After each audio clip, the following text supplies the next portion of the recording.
दोस्तों, किसी के भी मन की बातें जानने के लिए 3 तरीके होते हैं, लेकिन इन तीनों तरीकों को समझना अति आवश्यक है। यदि आप इन तीनों तरीकों को समझ लेते हैं तो आप किसी के भी मन की बातें बड़ी ही आसानी से जान सकते हैं, समझ सकते हैं। तो चलिए इसे एक बुद्ध कहानी के माध्यम से समझते हैं कि किस तरह से आप दूसरों की मन की बातें जान सकते हैं, समझ सकते हैं। बहुत समय पहले की बात है। एक छोटा सा गांव था। उस गांव में 2 भाई रहा करते थे। बड़ा भाई अंधा था, जिसके कारण वह हमेशा घर पर ही बैठा रहता था, और छोटा भाई खेती किया करता था।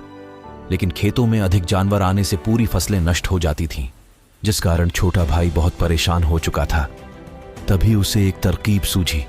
एक दिन उसने सोचा, खेतों में से इन जानवरों को भगाने के लिए क्यों ना मैं अपने बड़े भाई की मदद लूं। वैसे भी बड़े भैया अंधे हैं।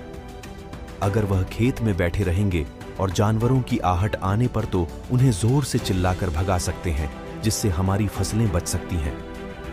इसलिए उन्हें मैं खेत में बैठा देता हूं। ये सब सोच विचार करने के बाद उसने अपने खेत में ही एक छोटी सी झोपड़ी तैयार की और अपने अंधे भाई को उस खेत में बैठा दिया और उनसे कहा, भैया, यदि कोई जानवर की आहट आपको सुनाई दे तो आप जोर जोर से चिल्लाना। ये सुनकर वह जानवर यहां से भाग जाएंगे और हमारी फसलें नष्ट होने से बच जाएंगी। बड़ा भाई अपने छोटे भाई की बात मान लेता है और वो उस दिन से खेत में ही रहना शुरू कर देता है। जब भी किसी जानवर की आहट उसे सुनाई देती तो वो तुरंत जोर जोर से चिल्लाना शुरू कर देता, जिससे वह जानवर उसके खेतों से भाग जाते। ऐसा करते करते कई दिन बीत चुके थे। तभी एक दिन उसके खेत में एक हिरण भागता हुआ आया और वह खेत के बांध को तोड़कर वहां से भाग गया। लेकिन उसी हिरण का पीछा करते हुए एक राजा भी उस खेत में आ पहुंचा। तभी राजा की नजर उस अंधे भाई पर पड़ती है। राजा उस व्यक्ति से कहता है, देखो, मैं यहां पर एक जानवर का पीछा करते हुए आया हूं। क्या तुमने उस जानवर को यहां पर देखा है? इस पर वो व्यक्ति कहता है, हे राजन, मैं तो अंधा हूं, मैं भला किसी जानवर को कैसे देख सकता हूं? लेकिन मैं आपको इतना जरूर बता सकता हूं कि जो जानवर मेरे खेतों से होकर भागा है वह आपके लायक नहीं है। आप उसके पीछे अपना समय यूं ही व्यस्त कर रहे हैं। राजा उस अंधे व्यक्ति की बात सुनकर बड़ा अचरज में पड़ गया। वो ये सोचने लगा कि आखिर यह तो अंधा है, फिर इसे कैसे पता कि जिस हिरण को मैं तलाश रहा हूं वह हिरण मेरे लायक है ही नहीं। यह अंधा व्यक्ति मुझे कैसे बता सकता है? तभी राजा उस अंधे व्यक्ति से कहता है, कहीं तुम मुझसे झूठ तो नहीं कह रहे हो? एक तरफ तुम यह कहते हो कि तुम अंधे हो और दूसरी तरफ तुम ये भी कह रहे हो कि जो जानवर यहां से भागा है वो मेरे लायक नहीं है। इस पर वो अंधा व्यक्ति कहता है, हे राजन, जिसे आप एक हिरण समझ रहे हैं, असल में वह एक हिरण नहीं है बल्कि एक हिरणी है, और वह भी गर्भवती है। और जहां तक मुझे ज्ञान है, मैंने कभी किसी राजा को किसी गर्भवती हिरणी का शिकार करते हुए नहीं सुना है। और इसी कारण मैं आपसे ये कह रहा हूं कि वह आपके लायक नहीं है। आप उसके पीछे अपना समय व्यर्थ न करें। यह सुनकर राजा और भी अचरज में पड़ गया। वो ये सोचने लगा कि आखिर ये अंधा आदमी ये कैसे जान सकता है कि वो हिरनी है और गर्भवती है। राजा कुछ देर सोच विचार करने के बाद अपने सेनापति से कहता है, सेनापति जी, मुझे वो जानवर जिंदा चाहिए, क्योंकि मुझे यह पता करना है कि क्या वह हिरनी है और क्या वह गर्भवती है। क्योंकि यह अंधा आदमी बहुत विश्वास के साथ कह रहा है और मुझे इस बात की पुष्टि करनी है। यदि वह हिरनी हुई और गर्भवती हुई तो वह हमारे शिकार के लायक नहीं है, क्योंकि हम तो एक हिरण का पीछा कर रहे थे। इसलिए जाओ और पता करो कि क्या वो हिरनी है। सेनापति राजा से आज्ञा लेकर आगे की ओर बढ़ चलता है, और कुछ देर बाद जब वह वापस लौट कर आता है तो वह राजा को कहता है, हे राजन, इस अंधे आदमी ने जो भी बातें कही हैं वो बिल्कुल सही है। वो एक हिरनी ही है और वह गर्भवती भी है। यह सुनकर राजा आश्चर्यचकित रह गया। उसे समझ नहीं आ रहा था कि आखिर अंधा आदमी कैसे पता कर सकता है कि वह जानवर एक हिरनी है और तो और वह गर्भवती है। भला एक अंधा आदमी यह कैसे देख सकता है, यह कैसे जान सकता है? आखिर इससे यह कैसे पता चला? ऐसे कई सारे प्रश्न अब राजा के मन में उमड़ने लगे। अब राजा ने यह ठान लिया था कि मुझे इस बात की तह तक पहुंचना ही है कि आखिर ये अंधा आदमी कैसे जानता है कि वह जानवर एक हिरनी है ये सोचकर राजा उस अंधे आदमी के पास जाता है और उस अंधे आदमी से कहता है, देखो मैं ये तो नहीं जानता कि तुम सचमुच अंधे हो या नहीं, लेकिन मैं तुमसे एक बात जानने आया हूं, क्या तुम मेरे प्रश्न का सही सही जवाब दोगे? इस पर अंधा व्यक्ति कहता है, हे राजन, आप जो कुछ पूछना चाहते हैं मुझसे पूछ सकते हैं, मैं आपको बिल्कुल सच सच जवाब दूंगा। इस पर राजा कहता है, देखो, एक तो तुम कहते हो कि तुम अंधे हो और दूसरी तरफ तुमने यह बता दिया कि जिस जानवर का पीछा मैं कर रहा हूं वह एक हिरनी है और तो और वह गर्भवती भी है। आखिर तुम्हें यह कैसे पता चला? तुम्हारे खेत में और भी तो जानवर आते होंगे और भी तो जानवर यहां से गुजरते होंगे, फिर तुमने यह कैसे अंदाजा लगाया? तभी वह अंधा व्यक्ति राजा से कहता है, हे राजन, आप जिस हिरनी का पीछा कर रहे थे वही हिरनी जब मेरे खेत में आई, उसकी रफ्तार और उसके भागने की आहट से मुझे यह एहसास हो चुका था कि यह एक हिरनी है और मेरे खेत की जो बांध है वह बहुत छोटी है, उसकी ऊंचाई ज्यादा नहीं है। यदि कोई हिरण होता तो उस बांध को बड़ी आसानी से लांघ जाता, लेकिन वह हिरनी इस बांध को तोड़कर भागी है और यदि वह इस बांध को छलांग लगाकर पार करने का प्रयास करती तो इससे उसके बच्चे को खतरा होता, और इसी बात से मैंने ये पता लगा लिया कि वह गर्भवती है। इस कारण वह ज्यादा ऊंची छलांग न लगाकर मेरे खेत की बांध को तोड़ते हुए भाग गई। इस पर राजा के मन में एक और प्रश्न उठा। राजा ने कहा, किंतु तुम्हें कैसे पता चला कि वह एक हिरनी ही है और भी तो कोई जानवर यहां पर आ सकते हैं? इस पर वह अंधा व्यक्ति कहता है, हे राजन, मैं पूरा दिन सुबह शाम यहीं पर बैठा रहता हूं और मेरी सुनने की शक्ति बहुत तेज है। मैं ये भांप जाता हूं कि कौन सा जानवर मेरे खेत में आया है और उसी के आधार पर मैं जोर जोर से चिल्लाता हूं ताकि वो मेरे खेत से भाग जाए और मेरे खेत की फसलों को नष्ट ना कर पाए। राजा उस अंधे आदमी का यह जवाब सुनकर पूरी तरह से संतुष्ट हो चुका था। वह मन ही मन यह सोच रहा था कि आदमी भले ही अंधा हो, लेकिन यह तो बड़ा ज्ञानी मालूम पड़ता है। इस आदमी से कुछ ना कुछ तो काम निकलवाना ही चाहिए। यह विचार लिए हुए राजा वहां से वापस अपने महल की ओर लौट जाता है। राजमहल पहुंचते ही राजा उस अंधे व्यक्ति से कहता है, आप तो बड़े ज्ञानी व्यक्ति हैं, आपको किसी भी बात का पता बड़ी आसानी से चल जाता है। आज मैंने आपको यहां पर इसलिए बुलाया है क्योंकि मैं आपसे यह जानना चाहता हूं कि मेरी पत्नी पतिव्रता है या नहीं। इस पर वो अंधा व्यक्ति कहता है, हे राजन, यह कैसा प्रश्न हुआ? इस पर राजा कहता है, मैंने आपसे बिल्कुल उचित प्रश्न किया है, मुझे इस प्रश्न का उत्तर दीजिए। इस पर वो अंधा व्यक्ति कहता है, हे राजन, ये सारी बातें जाने दीजिए। आपकी शादी को इतने साल बीत चुके हैं और अब आप ये बात क्यों जानना चाहते हैं? आपके मन में ऐसे प्रश्न क्यों उठ रहे हैं? इस पर राजा जिद करते हुए कहता है, देखिए, आपको मुझे इस प्रश्न का उत्तर तो देना ही होगा। यदि आप मुझे इस प्रश्न का उत्तर नहीं देंगे तो मैं आपको मृत्यु दंड दे दूंगा। राजा के मुख से यह बात सुनकर वह अंधा व्यक्ति कहता है, हे राजन, यदि आप इस प्रश्न का उत्तर चाहते हैं तो उसके लिए आपको मेरा एक काम करना होगा। राजा कहता है, बोलो, मुझे क्या काम करना होगा? इस पर व्यक्ति कहता है, इसके लिए आपकी पत्नी को मेरे साथ कमरे में अकेले छोड़ना होगा। उस अंधे व्यक्ति की यह बात सुनकर राजा पहले तो क्रोधित हो जाता है, लेकिन फिर कुछ सोच विचार करने के बाद वह उस व्यक्ति की बात मान लेता है और अपने सेनापति को आदेश देता है, सेनापति जी, इस व्यक्ति को और मेरी पत्नी को एक कमरे में कुछ देर के लिए अकेला छोड़ दें। सेनापति बिल्कुल वैसा ही करता है। अब राजा की पत्नी और अंधा आदमी एक कमरे में बंद हो चुके होते हैं। तभी वो अंधा आदमी राजा की पत्नी से कहता है, मुझे आपको छूना है। इस बात पर रानी अत्यधिक क्रोधित हो जाती है और उस अंधे आदमी को वो पकड़ पकड़ कर पीटने लगती है, कभी हाथों से तो कभी लातों से तो कभी पटक पटक कर। इस तरह से उन्होंने उस अंधे आदमी की खूब पिटाई की। उसके बाद किसी तरह से वह अंधा आदमी अपनी जान बचाकर वहां से भाग निकलता है और वह राजा के पास पहुंचता है और वह राजा से कहता है, हे राजन, आपकी पत्नी पतिव्रता नहीं है, यह बात सुनकर राजा अत्यधिक क्रोधित हो उठता है और राजा अपनी तलवार निकालकर सीधा अपनी पत्नी की ओर जाता है और क्रोधित होकर वह अपनी रानी से कहता है, रानी जी, आज मैं जो भी सवाल आपसे करने वाला हूं उसका मुझे सच सच जवाब दीजिएगा, और यदि आपने एक शब्द भी झूठ कहा तो मैं आपका अभी के अभी सर धड़ से अलग कर दूंगा। तभी राजा कहता है, मुझे बताइए क्या आप पतिव्रता हैं या नहीं। इस पर रानी कहती हैं, हे राजन, आप भले ही मुझे जान से मार दीजिए, लेकिन मैं पतिव्रता नहीं हूं। राजा यह बात सुनकर बहुत खुश हुआ, क्योंकि उस अंधे आदमी ने जो भी कहा था वह बिल्कुल सच था। यह बात सुनकर तुरंत ही राजा उस आदमी के पास पहुंचता है और आकर उस अंधे आदमी से कहता है, तुम्हें कैसे पता चला कि मेरी पत्नी पतिव्रता नहीं है? इस पर वह अंधा आदमी कहता है, हे राजन, बड़ी सीधी सी बात है। मैंने तो आपकी पत्नी से बस इतना ही कहा था कि मुझे आपको छूना है, और इस बात पर वह इतना क्रोधित हो उठी कि उन्होंने गुस्से में आकर मुझे लात घूंसों से पीटना शुरू कर दिया। और भला कोई औरत किसी पराये मर्द को कैसे छू सकती है? लेकिन उन्होंने ना आव देखा न ताव, बस लात घूंसे मुझ पर बरसाने शुरू कर दिए। वह भी तो एक छूना ही हुआ, और एक पतिव्रता नारी कभी भी पराये मर्द को नहीं छूती।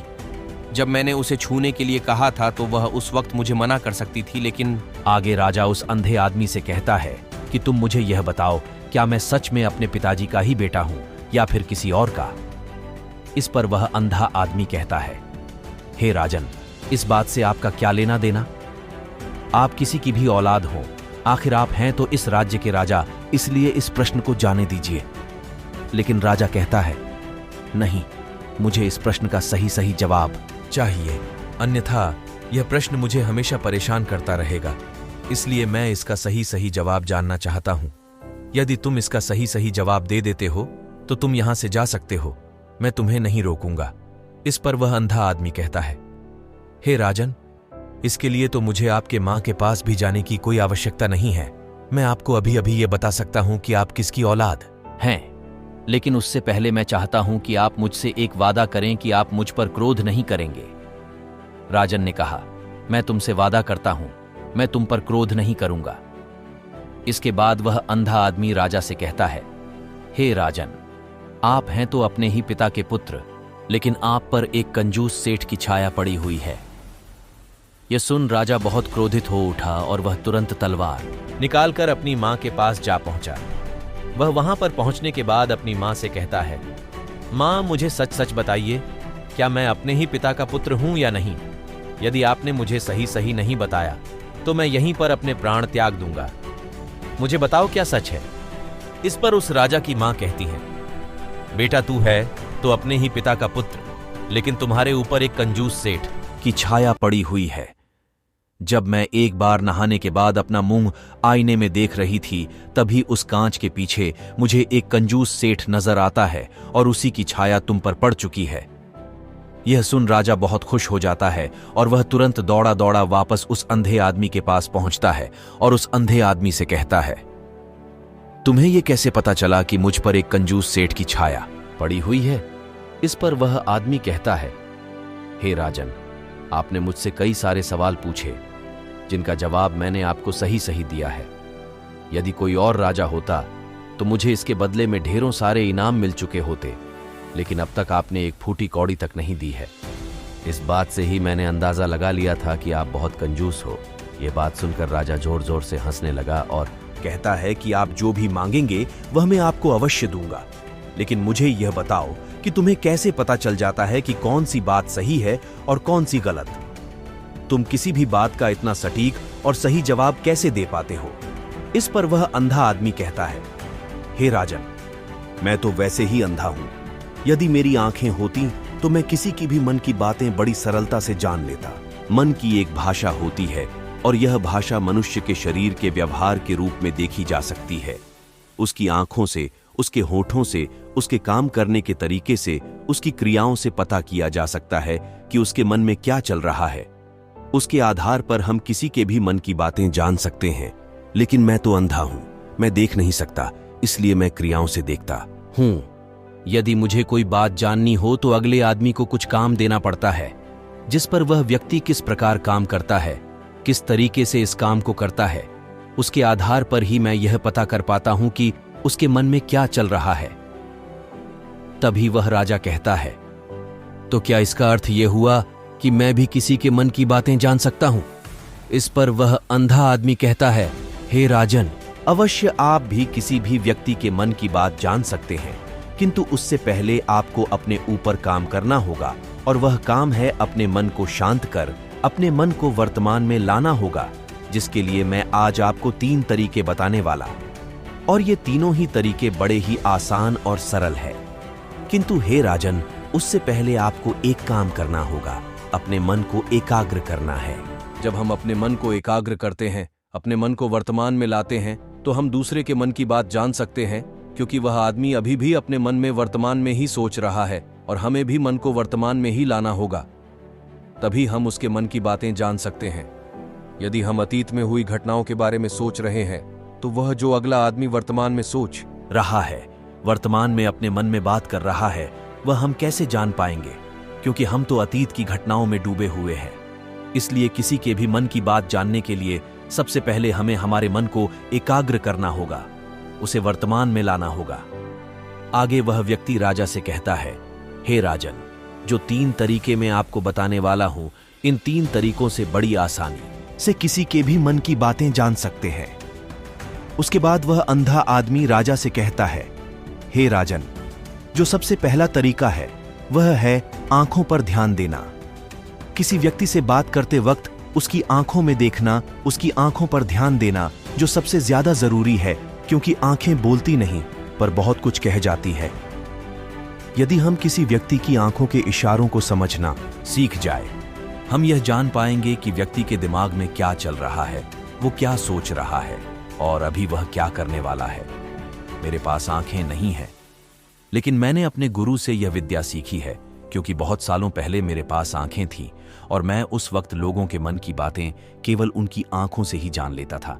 इसलिए यदि आप भी दूसरों की मन की बातें जानना चाहते हैं, तो आपको भी उनकी आंखों पर गौर करना चाहिए, जैसे कि उनका आकार कैसा है, वह कब, कहां और किधर देख रहे हैं। यदि उसकी आंखें यहां वहां घूम रही हैं, जब आप उससे बातें कर रहे हैं, तो वहां वह इधर उधर मुड़ रहा है, कभी ऊपर तो कभी नीचे या कभी आसपास, या फिर उसकी आंखें खुश नजर आ रही हैं या फिर आंखें निराश नजर आ रही है, जैसे कि चोर होता है उसकी आंखों में। जब हम देखते हैं तो हमें यह पता चलता है कि अगले आदमी ने कोई गलती की है। ठीक उसी प्रकार जब हम किसी चालाक व्यक्ति की आंखों में देखते हैं, तो आपको पता चलेगा कि उसकी आंखों में एक भाषा होती है, एक बहुत ही सीधा और आसान तरीका होता है।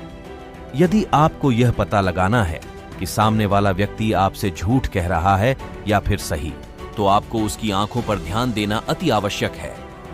यदि आपसे बात करते वक्त वह व्यक्ति अपनी आंखें यहां वहां घुमा रहा है, ऊपर नीचे इधर उधर दाएं बाएं हर जगह देख रहा है, तो इसका अर्थ यह हुआ कि वह उस बात से निकलने का कोई रास्ता ढूंढ रहा है, तो कोई झूठ बना रहा है।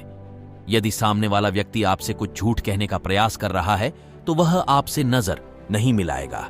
वह यहां वहां देखेगा, ऊपर नीचे देखेगा, लेकिन वह आपकी आंखों में आंखें डालकर कभी नहीं देख पाएगा, क्योंकि उसे डर है कि यदि उसने आपकी आंखों में आंखें डालकर देखी तो उसका झूठ पकड़ा जाएगा और लोगों को सच्चाई का पता चल जाएगा। और इसी प्रकार कुछ और भी भाषाएं होती हैं। जब आप किसी की आंखों में आंखें डालकर यह देखना शुरू कर देंगे कि उसके हाव भाव क्या है, ठीक उसी प्रकार चेहरे के हाव भाव होते हैं, जिससे हम मन की बातें बड़ी आसानी से समझ सकते हैं, और इन्हें भी समझना बहुत जरूरी है। कभी कभी कोई व्यक्ति अपने चेहरे से, जैसे आंख, होंठ और बहुत से कुछ अलग अलग व्यवहार करता है। यदि आप किसी व्यक्ति के चेहरे में गौर करेंगे, तो आप आसानी से समझ पाएंगे कि वह व्यक्ति निराश है, जब व्यक्ति बहुत उदास है, या फिर वह बहुत खुश है, या फिर उससे कोई बहुत बड़ा दुख है। वह अपने अंदर क्या महसूस कर रहा है, ये सारी बातें हम उसके चेहरे के हाव भाव से पता कर सकते हैं। फिर चाहे इंसान जुबान से कुछ बोले या ना बोले, लेकिन आप उसके चेहरे से सब कुछ पता कर सकते हैं। आगे व्यक्ति राजा से तीसरा तरीका बताते हुए कहता है, हे राजन, इसी प्रकार तीसरी भाषा भी है, अर्थात तीसरा तरीका भी है, और वह है हाथों के इशारे और शरीर का व्यवहार। मन की बात समझने के लिए हमें हाथ के इशारे और शरीर के व्यवहार को समझना बहुत आवश्यक है। कोई व्यक्ति जब बात करता है तो आपने देखा होगा कि वो अपने हाथों को हिलाता रहता है, अपने हाथों से इशारा करता रहता है। बातों के साथ साथ अपना शरीर का जो व्यवहार है अर्थात बॉडी लैंग्वेज उसका भी पूरा उपयोग करता है, जिससे हमें यह पता चल पाता है कि वह व्यक्ति हमारी बातों पर कितना ध्यान दे रहा है और उसके मन में क्या चल रहा है। शरीर के व्यवहार को देखने के लिए उसके हाथ मटकाने, शरीर मटकाने और चेहरे पर बार बार हाथ लाना, हाथों का एक दूसरे से मसलना, ऐसी बहुत सी क्रियाएं होती है, उस पर हमें ध्यान देना अति आवश्यक है। मन की बात को समझने के लिए हमें शरीर के व्यवहार को भी समझना पड़ता है। यदि हम इन 3 तरीकों को सही तरीके से ध्यान देकर इन 3 तरीकों को अच्छे से समझ लेते हैं तो हम बहुत जल्दी किसी भी व्यक्ति के मन की बातें बड़ी सरलता और सहजता से जान सकते हैं।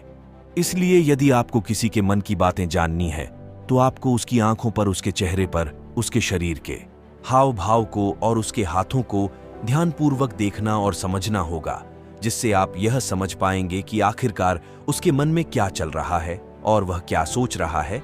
लेकिन उनसे पहले आपको अपने मन को एकाग्र करना होगा, शांत करना होगा और अपने मन को वर्तमान में लाना होगा। तभी आप उस व्यक्ति की इन सभी क्रियाओं पर ध्यान दे पाएंगे, उन्हें समझ पाएंगे। अन्यथा आप यदि अतीत की घटनाओं में व्यस्त हैं, भविष्य की योजनाओं में व्यस्त हैं, तो आप उस व्यक्ति के हाव भाव पर कभी ध्यान ही नहीं पाएंगे और ना ही आप कभी यह समझ पाएंगे कि आखिर उस व्यक्ति के मन में क्या चल रहा है, वह क्या सोच रहा है। आपने देखा होगा कि ऐसे कई बड़े संत महात्मा हैं जो बड़ी ही शांति से आपको देखते हैं और आपको देखकर ही ये बता देते हैं कि आपके मन में क्या चल रहा है, आप उनसे क्या जानने आए हैं। और इसका सबसे बड़ा प्रमुख कारण यही है कि वह आपको पढ़ सकते हैं, आपको समझ सकते हैं, आपकी मन की बातें जान सकते हैं, क्योंकि उनका मन एकाग्र है, शांत है और यही कारण है कि वह आपके मन की बातें बड़ी सरलता से समझ जाते हैं। यदि आपने अब तक पूरी कहानी को सुना है तो मैं आपसे एक छोटा सा अनुरोध करना चाहता हूं। कृपया इस चैनल को सब्सक्राइब करें ताकि मैं आपके लिए और भी ऐसी ही ज्ञान से भरपूर कहानियां लेकर आ सकूं। नमो बुद्धाय। मिलते हैं एक नई कहानी के साथ अगली वीडियो में।